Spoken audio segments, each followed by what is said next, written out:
Shalom Abracha, que le bon Dieu vous protège dans la santé, la joie, la prospérité, Keneratson. Vous savez, aujourd'hui, malheureusement, il y a beaucoup de questions qui se posent. Pourquoi ça s'est passé ça? Pourquoi cette Simchat Torah, ce drame, il est passé? Pourquoi et pourquoi? Chacun, il essaye d'accuser l'autre. Oui, oui, c'est à cause de ça, à cause de ça. Chacun, il essaie de trouver. Mes amis, il faut savoir une chose.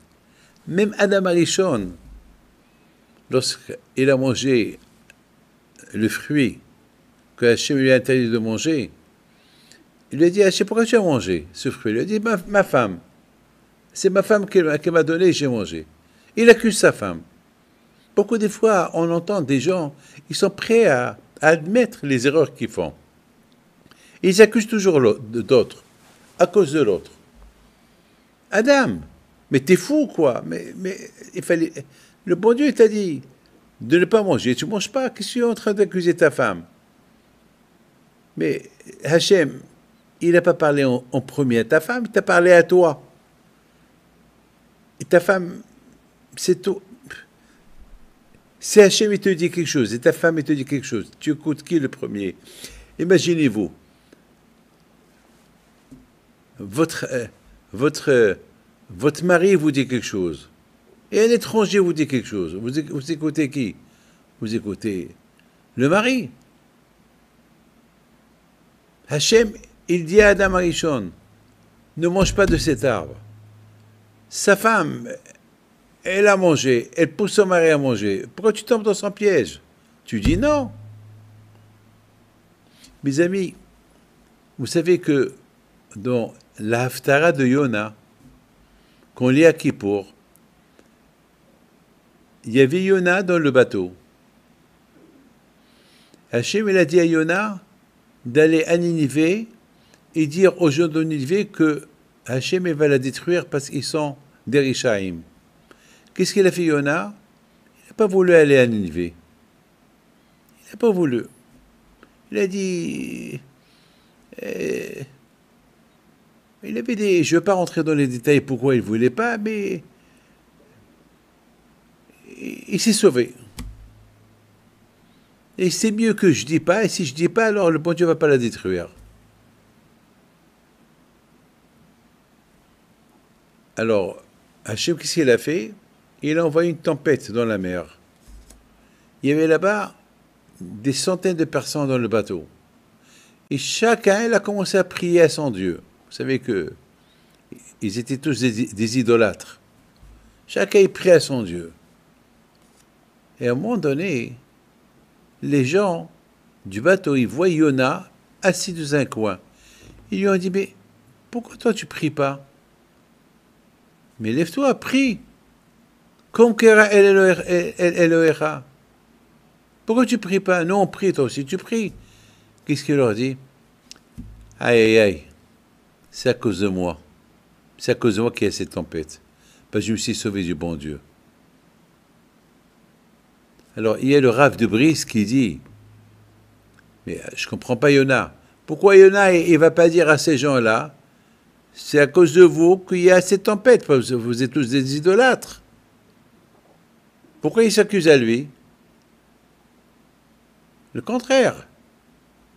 Il se paie, c'est à cause d'eux. Vous savez que lorsqu'on est idolâtre, Hachem, il n'est pas content lorsqu'on est idolâtre. Alors pourquoi? Vous savez, mes amis, dans cette soirée du vendredi soir, il y avait là-bas malheureusement, il y avait là-bas des danses et tout. Il y avait comment ça s'appelle, une statue. Ils tournaient, ils dansaient autour de la statue. Alors il y a des gens qui ont dit, oui, regardez, qu'est-ce qu'ils étaient en train de faire.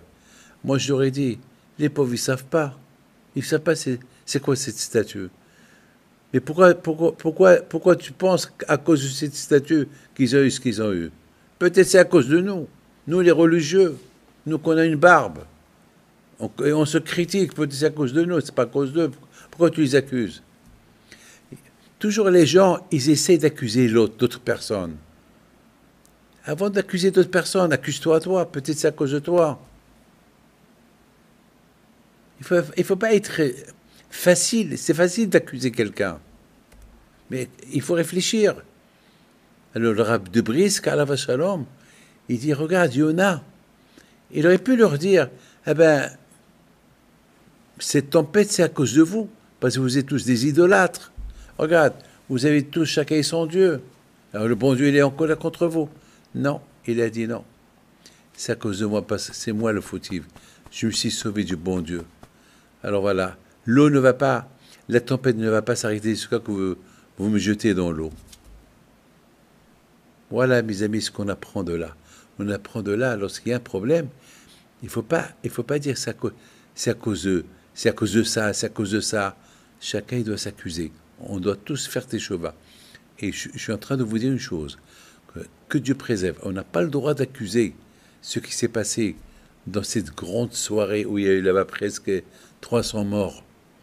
On n'a pas le droit d'accuser parce que, mes amis, il n'y a pas que eux seuls qui ont été tués.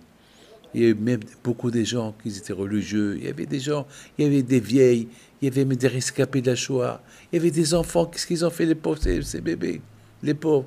Donc il ne faut pas, Shalom, qu'on accuse. On n'a pas le droit d'accuser. Celui qui doit être accusé, c'est chacun, il doit s'accuser à lui-même. Chacun, il doit dire, peut-être c'est à cause de moi, peut-être c'est à cause de moi, peut-être c'est à cause de moi. Et chacun doit faire teshuva. Que ces gens-là, qui nous ont quittés là-bas, qui seront 100%, ils sont à Gan Eden. Ah, moi, je vous le dis, hein, ils sont à Gan Eden 100%. Et bien sûr, que Hachem, il envoie une fois Hachem aux malades. Il y a presque 2-3 000 blessés. Quel drame. Et que Hachem, il aide tous ces gens-là qui sont kidnappés, qu'on les trouve vivants, Amen. Que le bon Dieu protège, Amen.